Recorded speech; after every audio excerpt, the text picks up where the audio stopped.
la tarde, el rumbo de la tarde.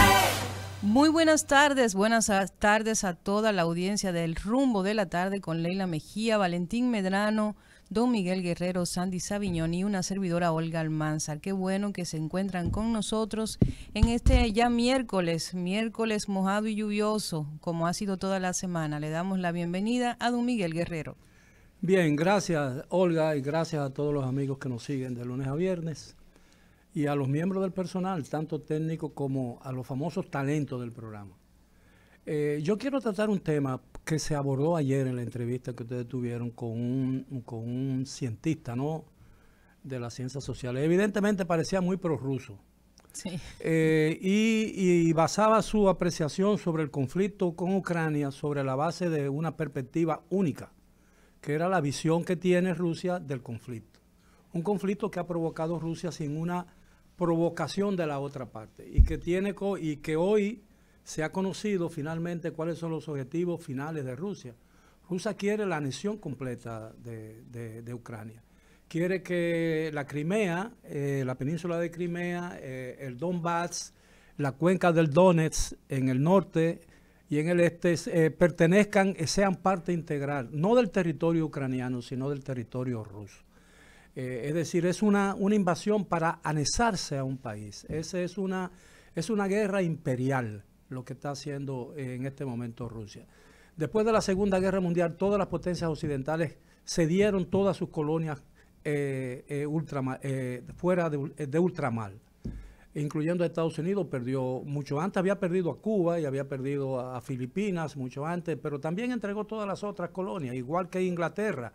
Después de la guerra, Inglaterra entregó Palestina, la parte de Palestina que ocupaba, y entregó la gran joya de la corona británica, que era India.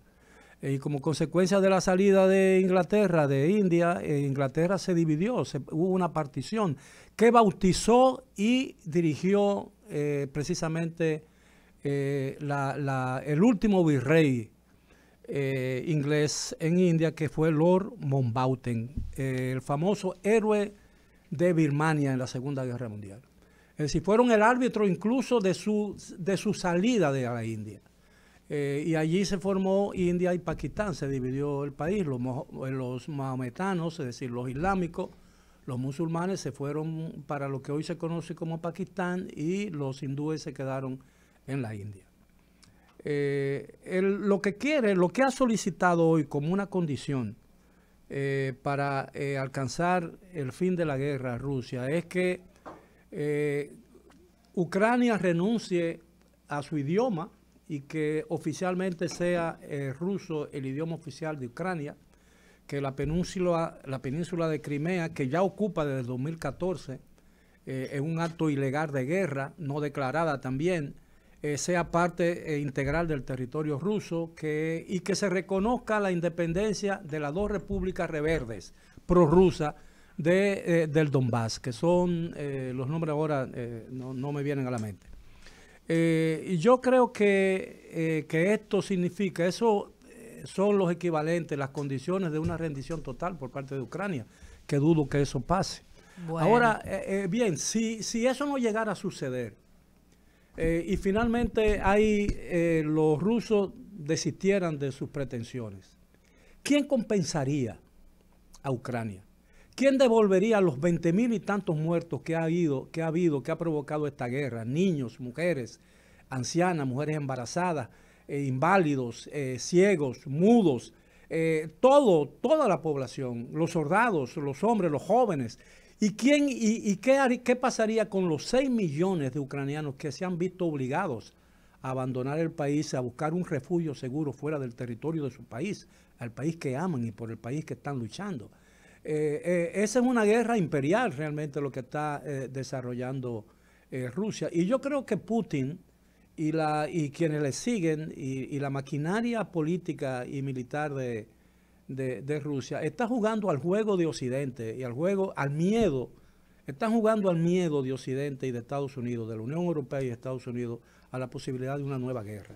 Una guerra que sería una guerra destructiva, porque si hay una escalada de la guerra, y los países aliados de Ucrania intervienen en ella militarmente, no mandándole un avioncito y mandándole un par de tanques Sí, contra... ¿no? Sí. Porque Rusia tiene, por cada tanque de guerra que tiene Ucrania, Rusia debe tener 30. Y eso ocurre con los aviones y con todo eso. Y los aviones que tiene Ucrania son aviones ya obsoletos, los MiG-29 que heredó del derrumbe de la Unión Soviética, y que son aviones que ya han sido superados, no son aviones ni de cuarta ni de quinta generación. De manera pues que incluso esos aviones no tienen la capacidad de la fuerza para combatir con los aviones mucho más modernos de una generación posterior, de los propios MiGs, como el MiG-35 y el S-135, que están considerados aviones muy avanzados, casi que pueden competir con el F-35 de los Estados Unidos. Entonces yo digo, ¿qué va a pasar ahora? Es decir, ¿quién va a pagar por la destrucción de un país pacífico como es Ucrania?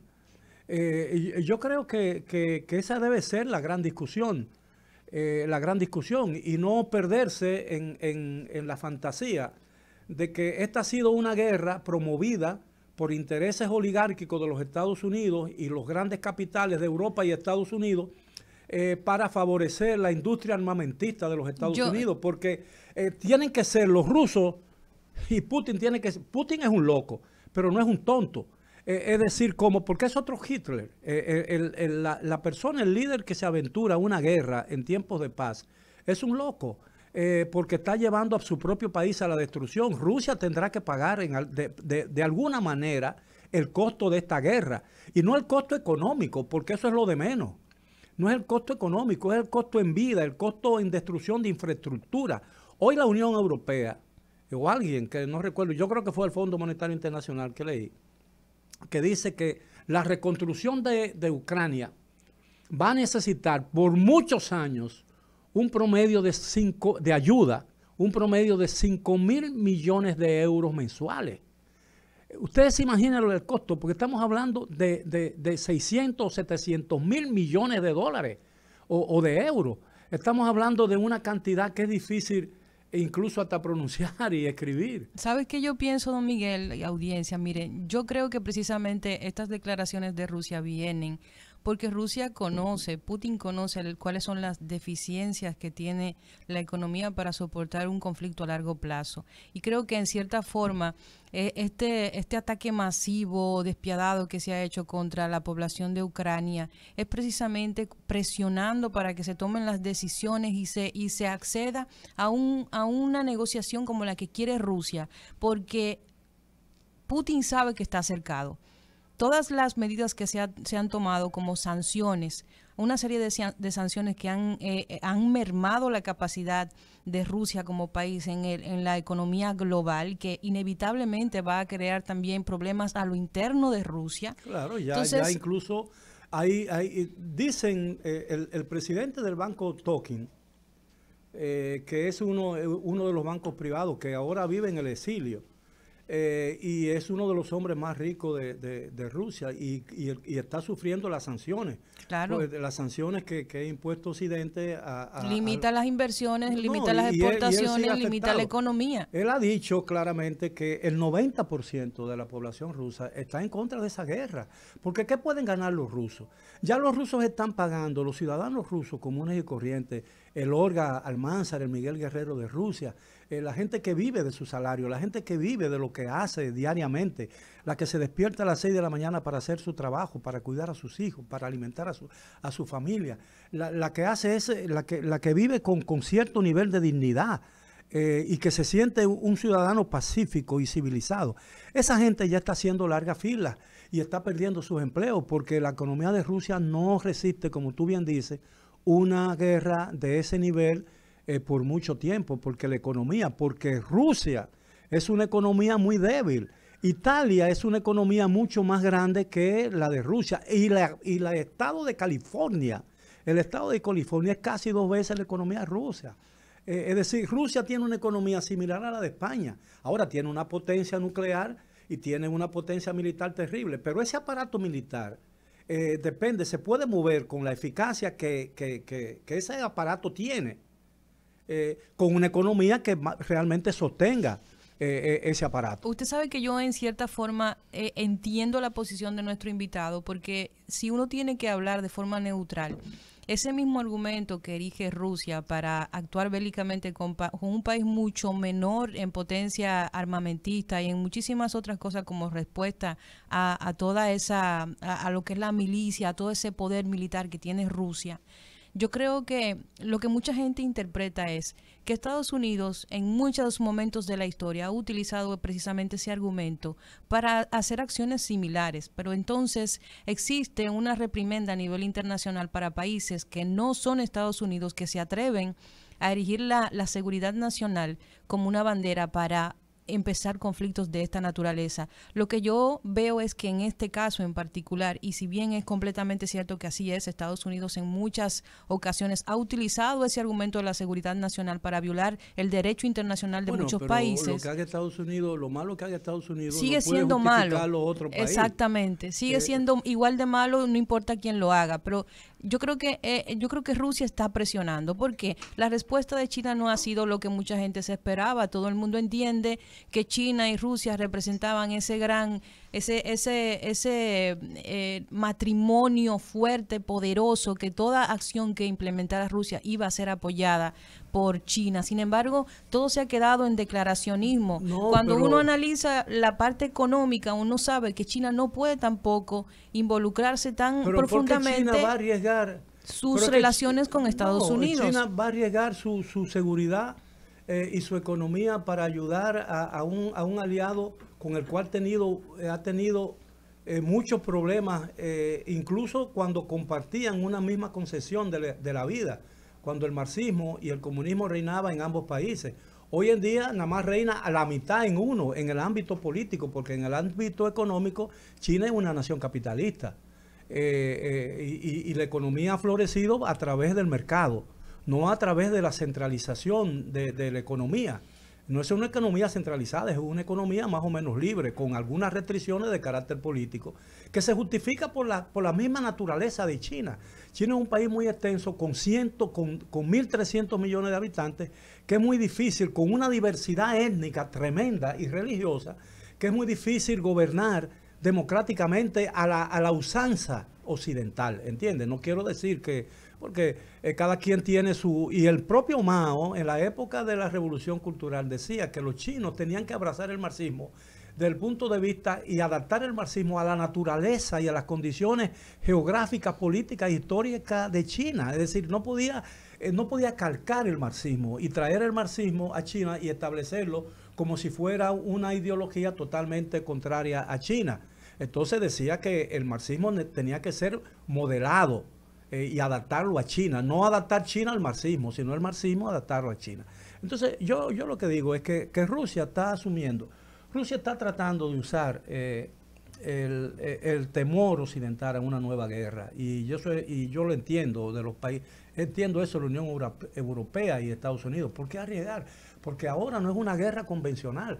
Si esta guerra tiene una escalada, el resultado va a ser una guerra que el perdedor, si Rusia se ve cercada y perdida, va a usar uso de su poder nuclear y ahí se acabó la humanidad como la concebimos hoy en día, la civilización y uno como la concebimos hoy en día. Que Putin da para eso y para más. Entonces China se ha dado cuenta de que puede apoyar a Rusia en alguna otra cosa, pero tampoco va a arriesgar su economía y va a arriesgar su comercio con el resto de Europa. Mira, el comercio de China con Rusia es menos del 8% de su comercio internacional. ¿Y con Estados Unidos?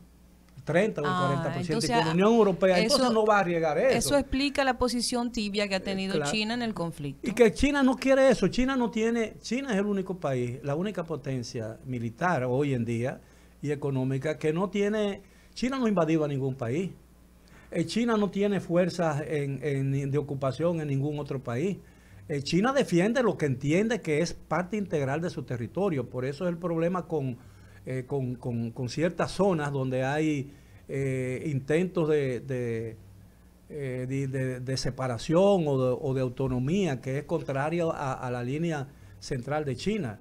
En el Tíbet, por ejemplo, China, eso es porque China entiende que el Tíbet es parte integral del territorio chino. Pero fuera de eso no hay otro conflicto similar. China tiene, por ejemplo, muchos conflictos, por ejemplo, con la diversidad de religión, por ejemplo. China ha sido acusada de maltratar el musulmán, a las poblaciones musulmanas, donde hay millones y decenas de millones de musulmanes en distintos puntos de China. Ahora, yo lo que digo es lo siguiente. ¿Qué persigue? Se ve que las amenazas de Putin es de un hombre cercado y desesperado. Ya ha dicho, por ejemplo, que no va a permitir, por ejemplo, que países como los 3 países del Báltico, Estonia, Letonia y Lituania, a quien ya una vez ocupó como consecuencia de la guerra, de la Segunda Guerra, y eso es una historia que es necesaria explicar, y esclavizó hasta que el derrumbe de la Unión Soviética permitió que esos países recobraran su identidad y recobraran su libertad y su independencia. Pero él ha dicho que si ellos se unen a la Unión Europea o se unen a la OTAN, ellos no lo van a permitir y que van a hacer uso, y lo ha amenazado. Pero también ha amenazado a Finlandia, que ya había invadido al comienzo de la Segunda Guerra Mundial. E incluso lo ha dicho contra Suecia. Ha amenazado a Suecia. Entonces, un país no puede estar amenazando a los países que lo circunscriben y tratar de imponerle condiciones a esos países que van contrario con su independencia, con su soberanía y todo eso. Suecia se alía con el país que quiere. No es Rusia quien tiene que decir quiénes son los aliados de Suecia, ni quiénes son los aliados de Moldavia, que también fue parte de la Unión Soviética en un tiempo, ni tiene derecho a decirle a los países del Báltico, ustedes tienen que ser prorrusos. Porque dice que van a poner, que si ponen cerca de Polonia, de Ucrania, y le respondieron, el gobierno de Lituania le respondió diciendo, pero ya ustedes tienen en Kaliningrado, a pocos kilómetros de la frontera con Polonia y de los países bálticos, tienen armas nucleares apuntando hacia nosotros. Ya se lo han dicho claramente. ¿Qué es lo que ustedes están hablando de seguridad? El único que está hablando de guerra en este momento es Rusia. Y Rusia va a tener... no económicamente, porque las pérdidas económicas de Rusia serán muy inferiores por concepto de esta guerra, a pesar de todas las sanciones que tendrá Ucrania, porque Ucrania ya es un país prácticamente destruido, con una infraestructura prácticamente rodando, hecha añicos, ¿entiendes? Entonces, yo creo que Rusia va a perder mucho. Y Rusia va a perder hoy. Hoy Rusia es un país odiado por muchos países. Y todavía dentro de su territorio, de lo que ellos consideran de su territorio, hay mucho antirrusismo, ¿no? Por ejemplo, Chechenia ha pagado el costo y el precio de declararse, decir, yo quiero ser Chechenia, yo no quiero ser Rusia. Su capital, Grozny, fue destruida totalmente, como están siendo destruidas las ciudades ucranianas. Georgia está pagando el mismo precio, pagó el mismo precio. La república de la cual nació y vivió Stalin. Es decir, ¿qué persigue Rusia? ¿Qué cree Rusia que puede conseguir con todo esto? Para mí que esa camarilla que está gobernando dictatorialmente a Rusia desde hace más de 20 años, 22 años, ha perdido el sentido de la realidad. Yo creo que así como se ha visto que en esta ocasión se han implementado muchas estrategias económicas. Pues, pero perdona que te interrumpa, para yo terminar. Una de las cosas que me sorprendió de la entrevista que ustedes le hicieron ayer es que la persona, el entrevistado, se atrevió a decir que Rusia tiene hoy, va a tener este año un superávit de 30.000 millones de euros, de euros. Pero ¿de dónde saca él eso? Si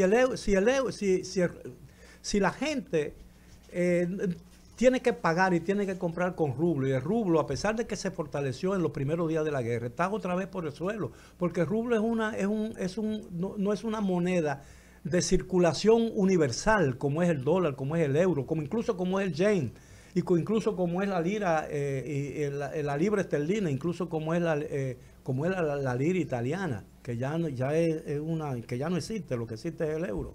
De manera pues que yo creo que la propaganda rusa está también llena de de mentiras y de fantasía. Yo pienso que nosotros tenemos los países pequeños que somos dependientes de esas grandes economías y del gran mercado global. Yo creo que debemos poner nuestra barba en remojo. Yo pienso que se está dando, producto de este conflicto, una reacomodación de las fuerzas a nivel económico en el mundo. Y eso va a generar crisis. Ya estamos en crisis y eso va a seguir generando crisis.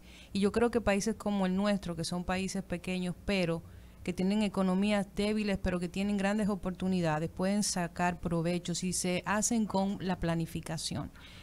Yo creo que mi último comentario en cuanto a ese conflicto, yo creo que estamos ante un evento histórico único, de esos que pasan solo una vez y que va a cambiar toda la realidad a partir de lo que suceda de ahora en adelante. Mira, Heródoto, en la antigua Grecia, dijo una frase que todavía tiene vigencia en estos tiempos. Es insensato, escribió Heródoto, es insensato querer la guerra a la paz, porque en la paz los hijos entierran a sus padres y en la guerra los padres entierran a sus hijos. Es decir, ahí está la irracionalidad del conflicto bélico. Ahora yo quiero escuchar la opinión sobre este caso de Sandy, porque tú hiciste una pregunta muy inteligente ayer en la entrevista que le hicieron a... ¿qué tú crees del conflicto? ¿Qué crees que pasará? Bueno, evidentemente va a haber una reformulación de las áreas económicas mundialmente, como establece Olga, pero a mí me llamó la atención el comentario que hizo el invitado ayer, precisamente en el aspecto económico, donde él estableció que Rusia va a conseguir un superávit desde el punto de vista económico en medio de una guerra. Me llamó muchísimo la atención porque no hay que ser economista, no hay que ser un erudito del área para entender que en una guerra todos los países destinan sus recursos a la guerra, al territorio. Ahora bien, obviamente, Rusia, desde el punto de vista de las desventajas, va a tener menos desventajas económicas, porque la guerra no es en su territorio. Evidentemente, las pérdidas las va a tener Ucrania. Ya está perdiendo. Todo el territorio de Ucrania está prácticamente destrozado. Pero decir que Rusia va a obtener un superávit de 300 millones de euros me pareció algo muy exagerado, me pareció bastante exagerado. Claro, porque eso es una fantasía y eso es desconocer totalmente la realidad que se está viviendo con motivo de esta guerra. El problema es que, ¿qué va a pasar después? Porque hay solamente dos posibilidades, a mi modo de ver esto, ¿no? Y yo espero no equivocarme. La primera es que haya una escalada, que finalmente la insensibilidad y la irracionalidad de Putin y de la jerarquía rusa no le ponga fin y siga intensificando la guerra y quiera destruir todo. Ya ha puesto condiciones para una rendición y para una finalización de la guerra equivalente a una rendición total y a una renuncia de Ucrania de su identidad nacional, es decir, Rusia está exigiendo que Ucrania reconozca el ruso como el idioma oficial de Ucrania. Está pidiendo la anexión total y absoluta de los territorios del Donbass, el reconocimiento internacional de la independencia de las dos zonas reverdes de Ucrania, que son prorrusas, que no son prorrusas, que están dominadas bajo la influencia rusa y por grupos rusos que dominan esa zona. Y también está condicionando al hecho de que Ucrania, o lo que quede de Ucrania, se declare una neutralidad total y que Ucrania no tenga la capacidad ni ningún sentido de soberanía nacional para decidir quiénes son sus aliados y quiénes pueden ser sus enemigos y con quién puede comerciar y con quién no puede comercializar. Yo creo que esa es una posibilidad que no creo que Occidente termine aceptándola, porque si eso es así, Rusia tendrá una fuerza muy grande para exigir lo mismo con otros vecinos que no son de su simpatía. Bueno, Ahora, pero es que, por ejemplo, usted dice que Occidente no terminará aceptándola, pero realmente la comunidad internacional, desde un punto de vista, y quizás es arriesgado decirlo también, no ha aportado nada en beneficio de la guerra a favor de Ucrania, porque el mismo Zelensky se ha pronunciado quejándose de la falta de apoyo de la comunidad internacional. La primera declaración que lo convirtió en un héroe prácticamente internacional, cuando Estados Unidos prometió o le aseguró sacarlo de ahí para preservar su vida. Él dio una declaración diciendo, yo no quiero un aventón, yo lo que quiero es municiones. Exacto. Yo lo que quiero es que me den municiones, no me den un aventón. Ahora, aquí se están repitiendo situaciones muy similares. Mira, en el Brumario 18 de Luis Bonaparte, Carlos Marx decía que llegó a escribir que la historia se repite, la primera como una tragedia y la segunda como una farsa. Y eso está ocurriendo hoy en día en la guerra de Rusia con Ucrania. Mira, se está repitiendo. En 1936, cuando Hitler, ya fortalecido como gobernante, después que murió el presidente Hindenburg y que se declaró presidente, era canciller, es decir, jefe del gobierno, y que se convirtió realmente en un dictador, él violó el Tratado de Versalles, que fue el tratado de rendición de la Primera Guerra Mundial. Alemania perdió la Primera Guerra Mundial y la Guerra Mundial se decidió en la batalla de Verdún, cuando el ejército francés venció al ejército alemán ya al final de la guerra. Y denunció el Tratado de Versalles, lo violó y entró a la Renania, que es que era un territorio, una parte francesa y una parte alemana, y entró ahí cosas violando el Tratado de Versalles. Incluso entró con un ejército, muchos de cuyos soldados entraron montados en bicicleta. Y la historia ha demostrado, y la experiencia y los estudios históricos han demostrado que con 25 divisiones, Occidente, Francia, Inglaterra o cualquier otro país impedía el avance de Hitler. Pero por temor a otra guerra, se hicieron los tontos y permitieron que Hitler hiciera eso. Después vino Hitler, consciente de la debilidad de Occidente, de Inglaterra y Francia, que eran sus rivales en Europa, atacó, asumió e invadió Austria, y por temor a una guerra, Francia e Inglaterra no hicieron absolutamente nada. Después hizo así y invadió los sudestes checoslovaquios bajo el pretexto de que en los sudestes existía una gran población de habla germana y Alemania, como consecuencia de los efectos de la Primera Guerra Mundial, Alemania necesitaba lo que se llamaba un espacio vital, necesitaba expandirse como una manera de garantizar su seguridad. Y entonces Inglaterra y Francia, por temor a otro conflicto, se hicieron los tontos. Y incluso en la conferencia de Múnich en 1938, en septiembre de 1938, en que participó Neville Chamberlain, que era el primer ministro de Inglaterra a la sazón, y Hitler, Chamberlain se dejó sobornar y aceptó las condiciones onerosas que le impuso Hitler. Y al regreso de Chamberlain a Londres, lo recibió Churchill como jefe del Partido Laborista con un famoso discurso histórico que decía básicamente lo siguiente: entre el deshonor y la guerra, optamos por el deshonor y tendremos guerra. Y entonces finalmente, cuando Hitler, viendo la debilidad que podía hacer todo lo que se le antojaba, atacó Polonia bajo la falsa noticia de que él justificó la invasión a Polonia con una treta, es decir, él cogió unos prisioneros alemanes, conflicto, lo vistió con unos trajes del ejército polaco en la frontera y simuló un ataque polaco e invadió Polonia. Y entonces ya a Francia e Inglaterra no le quedó más remedio que declararle la guerra a Alemania, que pudo haberse evitado en 1936, cuando el primer acto de locura de Hitler se podía controlar con muy poco esfuerzo. Ahora, si hacen lo mismo y permiten que Putin, que es otro Hitler, haga lo que Hitler hizo ya en los años 30, vamos a tener otra guerra. Bueno, yo quisiera, compañeros, que no se nos termine el tiempo sin tocar este tema. Yo recuerdo que en Semana Santa me llegó una nota de prensa acerca de un jovencito de 16 años que había sido atropellado por una persona ebria. Y el jovencito, pues, inmediatamente comenzaron a tratar de buscar ayuda, llamaron al 911, sí.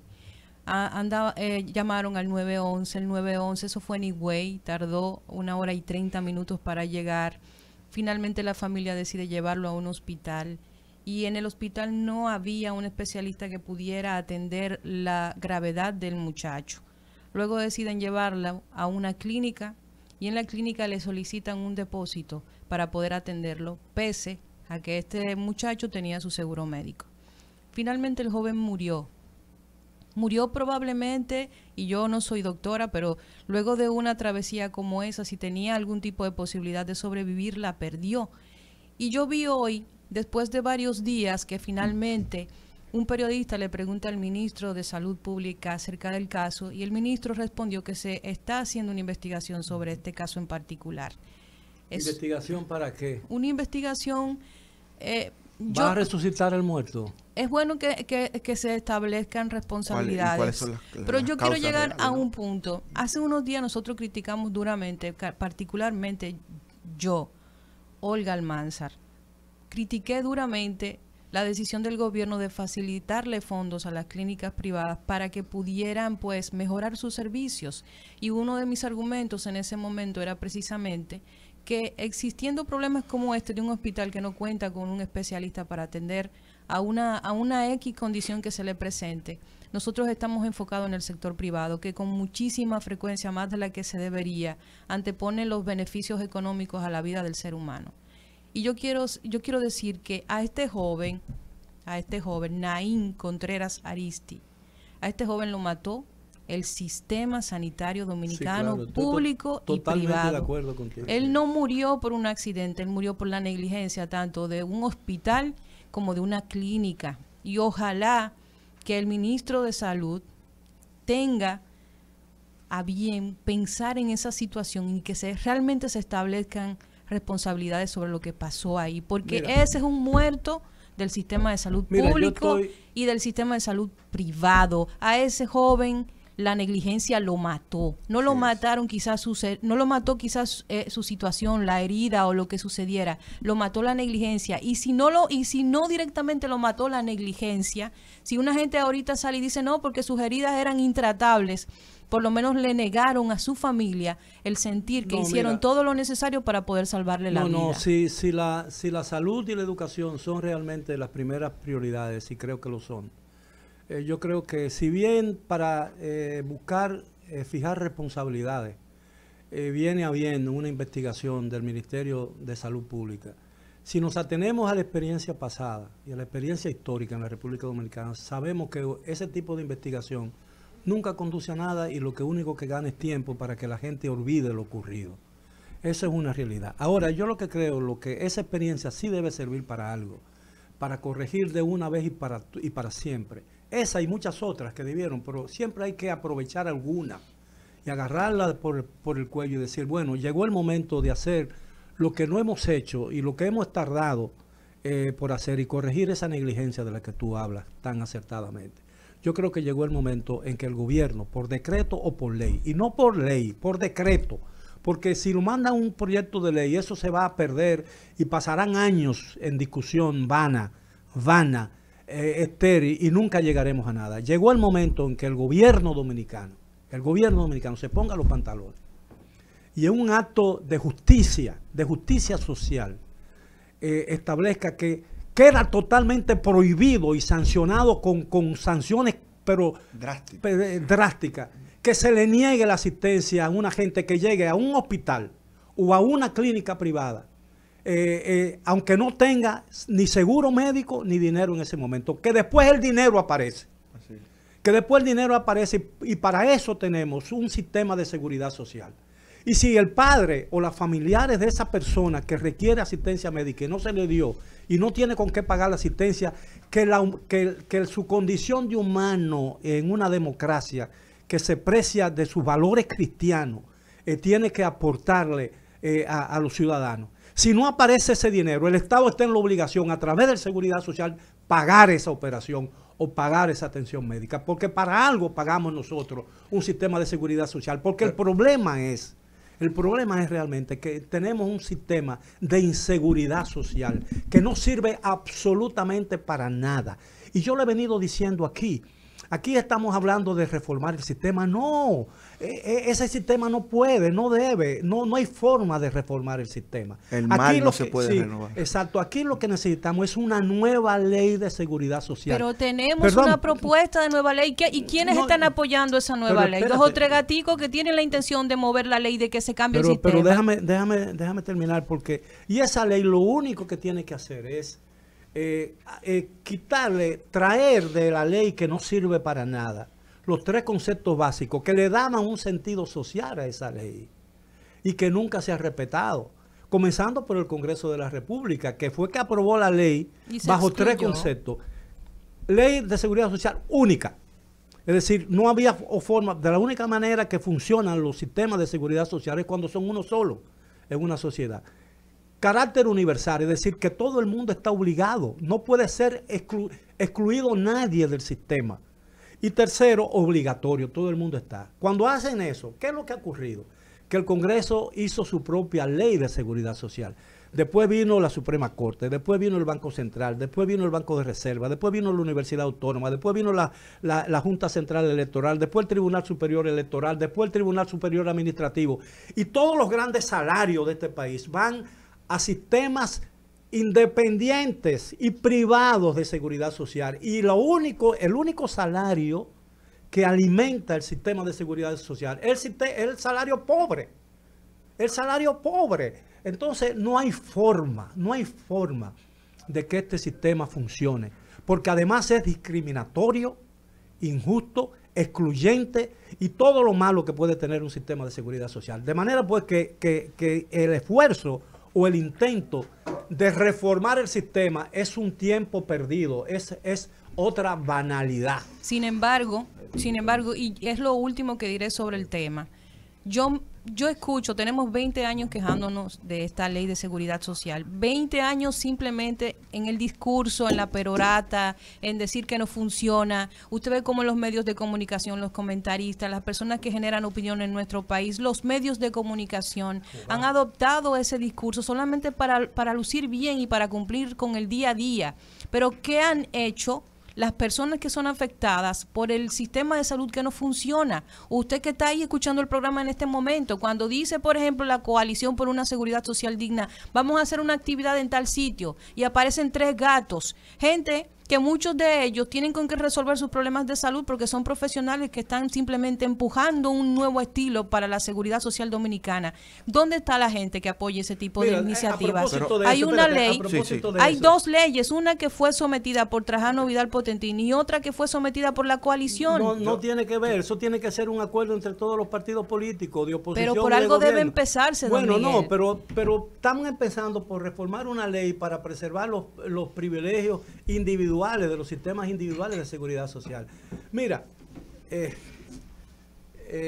bueno, ya incluso se me fue. Lo que pasa es que yo lo desconcentré. O sea, admita que lo desconcentré porque vine vestido igual que usted. Pero en lo que usted le llega, yo pienso que ambos tienen razón. En primer lugar, la sociedad debe empoderarse de este tipo de temas para promover que el gobierno cambie el enfoque. Ella dice que nadie apoya. Mira, yo voy a apelar a una frase de Lenin. Es el pueblo que debe hacer. Una frase de Lenin a propósito de la guerra con Ucrania. Decía Lenin que para alcanzar un objetivo había que pinchar con las bayonetas. Y le decía a los jóvenes, si oponen resistencia a las pinchadas, seguir pinchando. Si no oponen resistencia, seguir pinchando. Es decir, hay que pinchar con las bayonetas. Es decir, los jóvenes en este país y la gente que tiene buenas ideas y que tiene buenos propósitos, se cansa de empujar. Ese es el problema. Se cansa de empujar. Pero a eso es lo que yo me refiero, precisamente hay un grupo de personas tratando de empujar y la gente que se ha quejado toda la vida de que la ley no funciona, no ha hecho nada.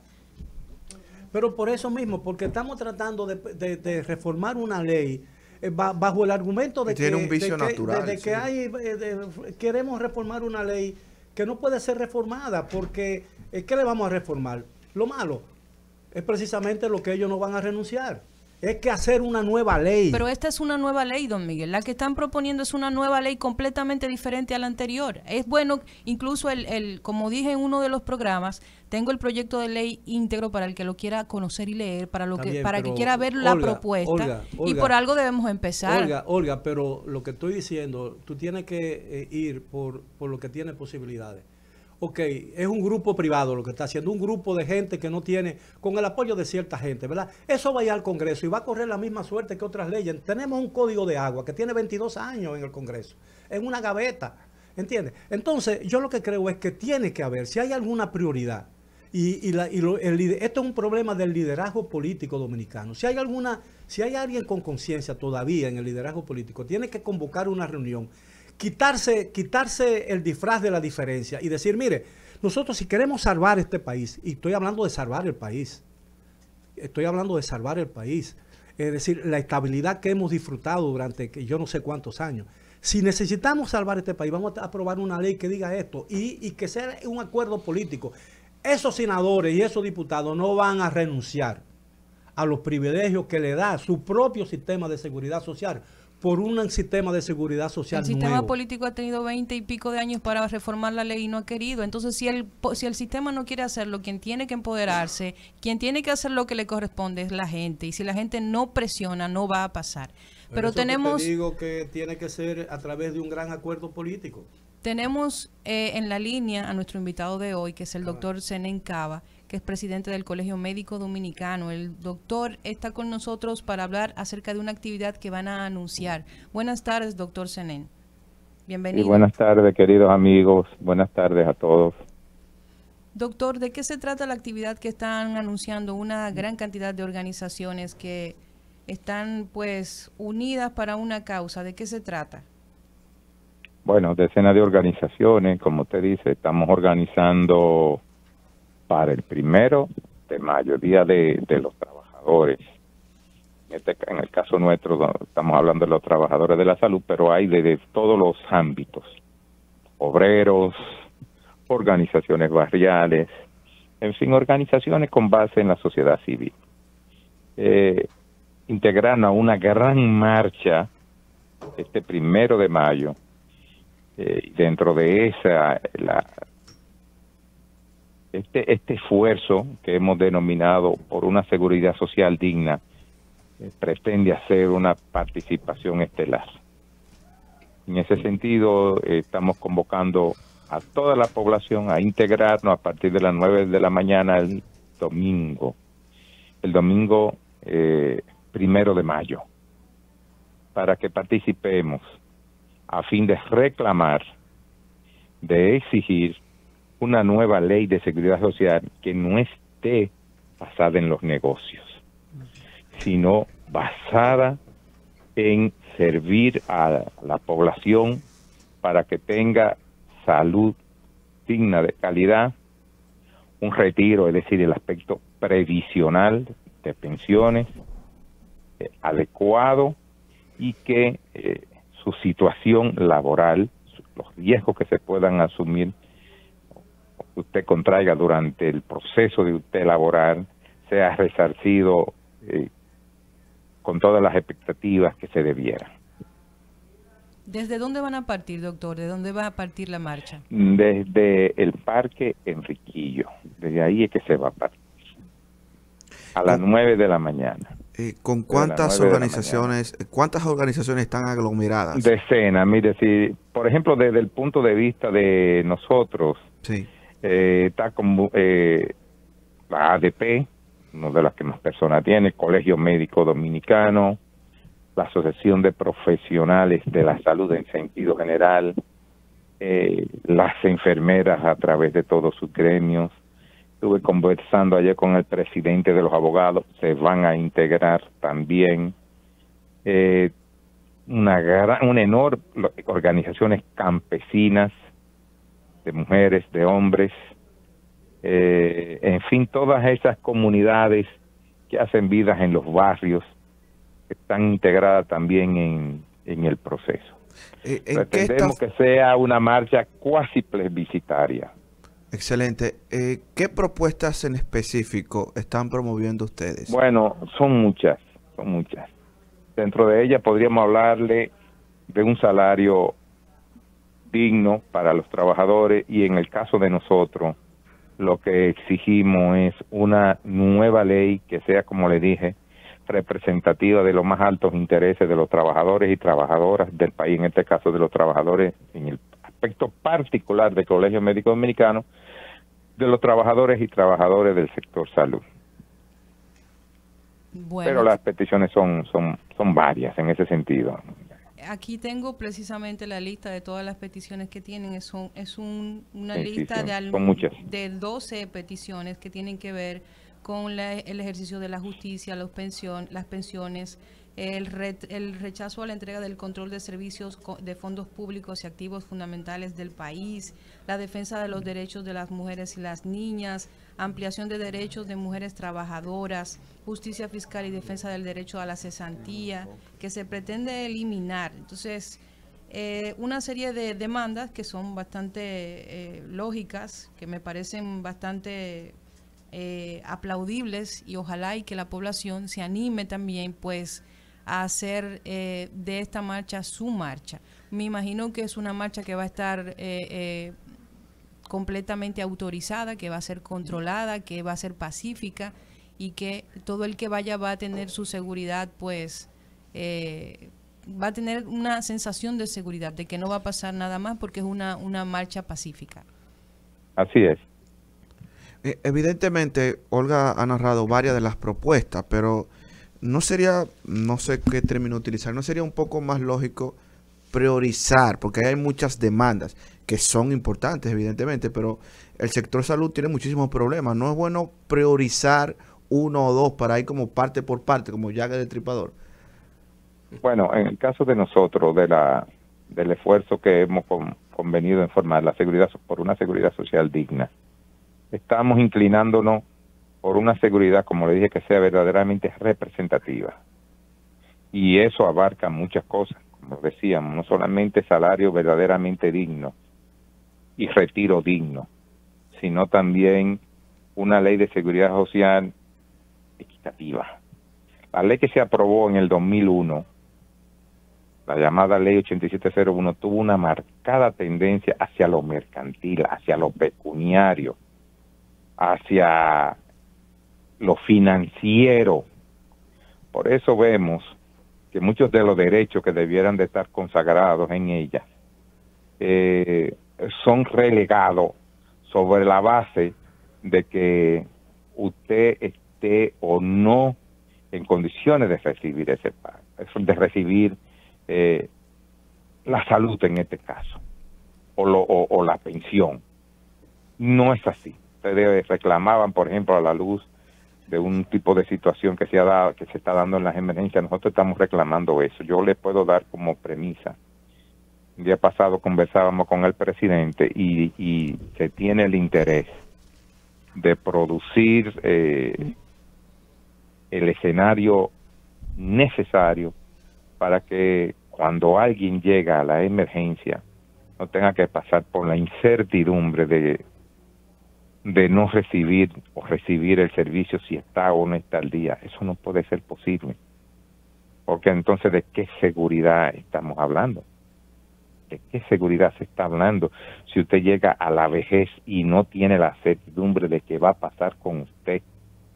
O de si se le agota el dinero con que se dispone en su póliza de seguro de familiar de salud, si se le agota, ¿qué va a pasar con usted cuando se consuma lo que se dispone para usted como asegurado? Es decir, se necesita un régimen que dé certeza de que usted tiene alguien que va a responder, o algo que se va a responder en ese momento en que lo reclame su situación de vida o muerte o de retiro, y que eso se construya sobre la impronta de la dignidad de usted como ser humano, de usted como dominicano.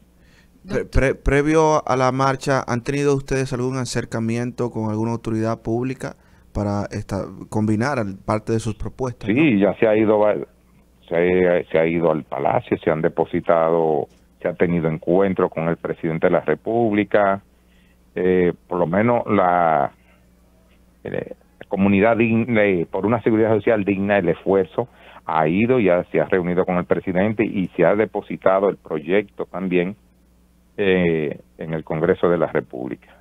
Doctor, le voy a hacer una pregunta que a mí particularmente me preocupa. Yo apoyo completamente, 100%, todas estas iniciativas que vayan en búsqueda de mejores condiciones para la salud de la gente, porque es algo tan básico que uno no pensaría que a estas alturas del juego haya que estar pues tratando de conseguir reivindicaciones en ese sentido. Sin embargo, cuando yo reviso la lista de las instituciones que son vinculadas en un país como este tan politizado y dada la mala imagen o la mala percepción que genera la adhesión de la ADP a cualquier proyecto, sobre todo por el hecho de que existe este conflicto que a nivel público se dice que es por un tema de demandas, de reivindicaciones salariales con los profesores, pero todos sabemos que en el fondo también tiene que ver con que es uno de los gremios más importantes del país y que resultó en manos de una ala política contraria al gobierno actual. Entonces, yo siempre quiero hacer entender a la población que escucha el programa que es una lucha que debe ser de todo el mundo, de que no se debe politizar. A esas personas que tienen ese miedo de vincularse con esta coalición y este grupo de organizaciones que están buscando reivindicaciones en el sector salud, pero tienen miedo de participar de una forma de política socavada o diferente, ¿cuál sería el llamado? ¿Cuál sería la motivación para que gente, por ejemplo, como yo, que me considero apartidista, esté vinculada a un proyecto como este, que lo que busca es simplemente que la gente tenga acceso a una mejor salud? Bueno, podríamos apelar a muchísimos aforismos. Por ejemplo, todos sabemos que una sola golondrina no hace verano. Que la única manera, o la manera más cercana, más rápida, de poder alcanzar objetivos es con la unidad. Grano a grano, como se dice, se llena la gallina el buche. Y este esfuerzo no puede ser solamente del ADP, del Colegio Médico Dominicano, de una que otra organización campesina o barrial. Es un esfuerzo de todo, porque la seguridad social es para todos y cada uno de los dominicanos y dominicanas. Por eso es importante que usted se integre en este esfuerzo, para que ese concierto de voces pueda oírse aún en un Congreso que sabemos que es apático a este tipo de reclamos que demanda la población, dada su composición marcadamente integrada por personas que viven de la politiquería en buena medida. No digo de la política, porque todos sabemos lo que decía Duarte de la política y que era la más bella de las ciencias. Son politiqueros, una gran cantidad, cuando no dedicado a rifa de aguante, a una que otra cosa. Pero yo entiendo que si el pueblo empuja en un solo sentido, en una sola dirección, podemos ver cristalizadas nuestras expectativas. Por eso yo creo que una manera de arrancar sería integrándonos en esta marcha, una marcha cívica, pacífica, como decía usted, con la seguridad adecuada. Pienso que pueden llevar sus niños si se puede, porque simple y sencillamente eso, reclamar serie de derechos que la población urge y que de alguna manera no les son integrados, no les son escuchados, no les son resarcidos. Déjame hacerle una última pregunta, ¿no? Doctor Miguel Guerrero al habla. Sí, yo no le voy Miguel. a hacer una pregunta, pero quiero aprovechar antes de que termine el espacio, saludarlo y desearle mucho éxito en su gestión. Gracias, don Miguel. Bueno, doctor, muchísimas gracias por habernos acompañado esta tarde en el Rumbo de la Tarde. Gracias por dedicarnos estos minutos y esperamos que realmente la población pues acate ese llamado y apoye esta marcha para conseguir todas esas reivindicaciones que bastante falta que hacen a nivel de salud pública. Gracias, doctor. Así sea. Bien. Y a ustedes no se muevan de ahí, sigan con nosotros en Rumba porque hay más contenido. Ahora vienen los poderosos. Hasta mañana. El rumbo rumbo de la tarde.